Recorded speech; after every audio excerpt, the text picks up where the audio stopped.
porque agora tem um convidado que vai conversar com a gente aqui, direto do estúdio da Rede Família. Ele está com a gente pela participação pela internet, mas é um prazer enorme conversar com o Dr. Paulo Braga, advogado especialista em direito público, em direito eleitoral.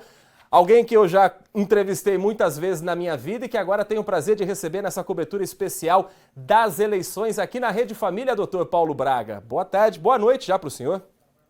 Boa noite, Heitor. Boa noite a você e a todos da Rede Família. É sempre um prazer participar aqui com vocês. Doutor Paulo Braga, nesse momento nós estamos acompanhando pouco mais de 6% das urnas já apuradas, a liderança de Jair Bolsonaro à frente do presidente Lula, ex-presidente do Partido dos Trabalhadores. O que significa nesse momento esse número? Isso pode ser um representativo das urnas que estão sendo abertas em determinadas regiões, ou essa pode ser uma marcha da contagem que se siga daqui para frente até o final da apuração? Olha, Heitor, eu acho que pelo contexto, né, do que se apurou até agora, é preciso que nós tenhamos ainda um pouco de cautela por conta das regiões que ainda têm uma quantidade de urnas apuradas. Ou seja, há algumas regiões do país, a região norte, a região nordeste, onde, em tese, o candidato Lula tem um pouco mais de eleitores, ainda nos parece que estão um pouco mais atrasadas que em relação à região sudeste, principalmente ao maior colégio eleitoral, que é São Paulo. Mas, ao que parece também, se levarmos em consideração desde os primeiros minutos de apuração, nos parece que o candidato à reeleição, o presidente Jair Bolsonaro, vai se consolidando na primeira posição, embora com uma diferença bastante pequena, indicando, isto eu acho que é um contexto que agora independe também das regiões, mas é um contexto praticamente certo, que é um segundo turno. Doutor Paulo Braga, nós estamos vendo também que a terceira via tem uma votação que não incomoda os dois principais candidatos à presidência da República. Simone Tebet e principalmente Ciro Gomes tentaram nessa reta final evitar que o voto útil fosse colocado na urna, mas pelo que parece até aqui, o eleitor não atendeu esse pedido e está com muita cara de voto útil tanto para o atual presidente Bolsonaro quanto para o ex-presidente Lula. Sim, realmente.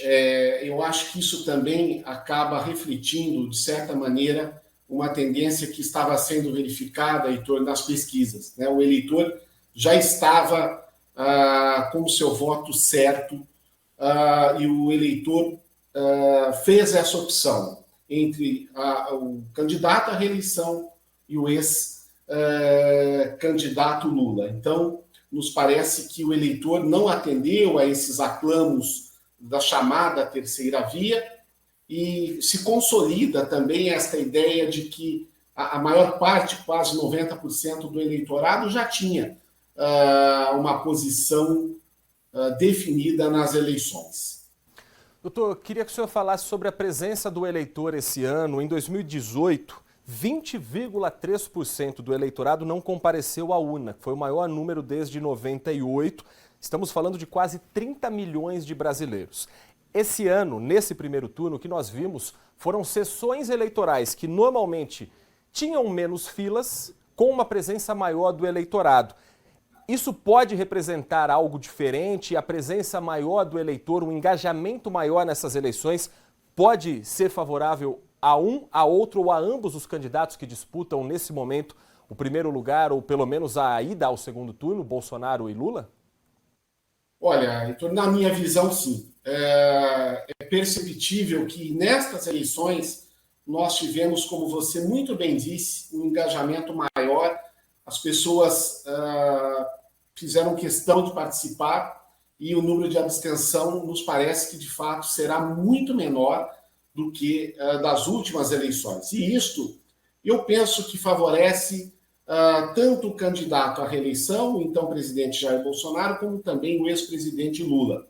Certamente isto favorece os dois lados, mas demonstra uma preocupação do eleitor em participar de uma forma efetiva da democracia e das eleições, uma eleição que é extremamente importante para o futuro do Brasil. Doutor Paulo Braga, para finalizar essa nossa conversa nesse primeiro momento, queria que o senhor analisasse a disputa para deputados e deputadas federais e estaduais na nossa região. Nós sabemos que nem sempre o eleitor opta pelo candidato da sua cidade, da sua região. Muitas vezes o voto ideológico acaba levando uma vantagem. Até agora nós estamos vendo na liderança nomes que usam justamente bandeiras ideológicas, como Carla Zambelli e Guilherme Boulos, Eduardo Bolsonaro e Gilmar Tato. A tendência pode ser essa, que as cidades do interior de São Paulo continuem disputando o voto do seu candidato local com um candidato que tem uma bandeira ideológica, e numa eleição em que essas bandeiras são tão evidentes, é possível que a região tenha menos representatividade na Câmara Federal e na Assembleia Legislativa? Eu penso que sim. Eu penso que sim. Os candidatos, digamos assim, da nossa região, tanto para a Câmara dos Deputados como para a Assembleia Legislativa, terão que enfrentar mais esse desafio, que são as bandeiras, né? Então, eu acho que isso fará com que a nossa região, penso eu, tenha uma diminuição de representatividade, tanto no parlamento como na Assembleia, justamente por conta de nomes que acabam aparecendo em todo o cenário do Estado, ou seja, acabam tomando conta justamente por conta das bandeiras, né? Então, eu acho que isto é um desafio, é um obstáculo a mais para os candidatos a deputado federal e a deputado estadual da nossa região. Nós estamos observando ao lado ali os números e, nesse momento, os 4 candidatos mais votados a deputado federal em São Paulo são Carla Zambelli, Guilherme Boulos, Eduardo Bolsonaro e Ricardo Salles. Nenhum deles utiliza um domicílio eleitoral como sua base de campanha. É diferente de candidatos que se vendem como representantes de determinadas regiões.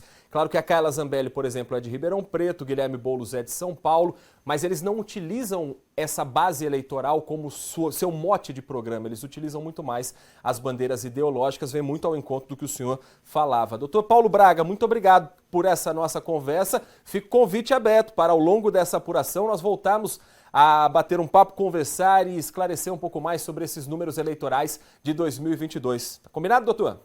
Combinado, é sempre um prazer e fico à disposição. E desde já, muito obrigado, Heitor, a você e a toda a Rede Família.